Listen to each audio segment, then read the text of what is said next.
जळगाव जिल्ह्यामध्ये सहकारी संस्थांमध्ये ठेवीच्या रकमा अडकल्याचे 2007पासून आम्ही तिच्यामध्ये संघर्ष करतो आहे. परंतु सहकारी विभाग या संपूर्ण विषयाकडे बघायची भूमिका घेते आहे.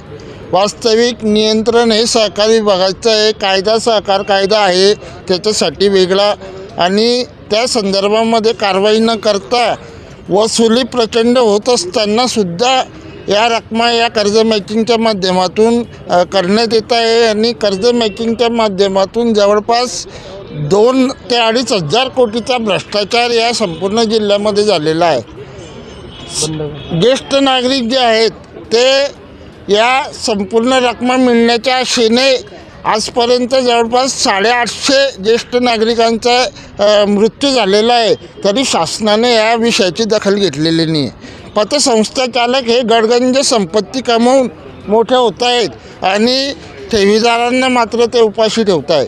या संपूर्ण विषयाकडे शासनाची भूमिका ही बघायची असून शासनाने या संपूर्ण ज्येष्ठ नागरिकांना संपूर्ण ठेवीच्या रकमा ट्रान्सफर करण्याच्या संदर्भामध्ये भूमिका घ्यावी आणि या संपूर्ण ठेवीदारांचा वनवास संपवावा अशी आमची मागणी आहे. कोणत्या पतसंस्थेत आहेत आणि किती ठेवीदार आहेत तुम्ही? किती? जवळपास 169 पतसंस्था ज्या आहेत त्या अडचणीतल्या आहेत.